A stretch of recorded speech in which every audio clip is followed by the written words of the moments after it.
Eto na, Mariel, marami rin pinagdadaanan ng ating susunod na teen housemate at marami rin siyang achievements. Kung ano-ano mga yan, narito panoorin yung lahat.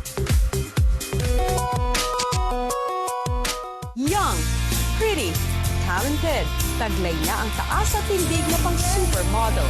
Pero astig pagdating sa volleyball court, siya si Trisha. Pride siya ng varsity team sa Ateneo de Davao. Hindi lamang dahil sa husay sa paglalaro, kundi dahil siya ang itinanghal na pinakamagandang binibini ng kanyang rehiyon sa nakaraang palarong pambansa. At sa mura niyang edad, hangad na niya ang maging isang doktor para makatulong sa mga batang nangangailangan. Pero bukod sa kawang gawa, hilig din ni Trisha ang pagkolekta ng mga sapatos at pagkinik kasama ang mga girlfriends sa mall.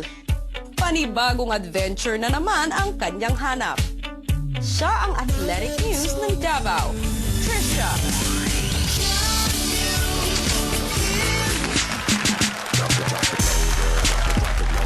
Cute!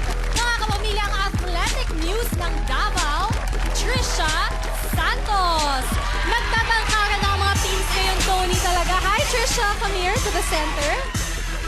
Super tangkad. Patangkad sila ng patangkad talaga. Oo, alam mo, talagang you're so blessed kasi maganda ka, matangkad ka, and not only that, you also do a lot of charity works. Can you tell us more about that? Ay, bale nung ano po, kasi sumama po ako sa lolo ko, nag-charity po sila. Tapos nakita ko po, fulfilling siya. So, Fulfilling. Nag-start po akong tumulong. Nagka-passion din po ako para sa pagtulong sa mga bata. Wow, tingnan natin kung magkakaroon ka rin ng passion, tulungan ng ibang mga housemates sa bahay. Bianca. Okay, Trisha, let's go inside. Nako, take care. Ang taas ng Tacoma. We have to pass some stairs. Trisha, si Kuya, mahilig sa tasks, pero mahilig din magpagawa sa houses, mga kawang gawa. So, you won't be far from home. Trisha, good luck! Happy summer! Tony, sino pang ating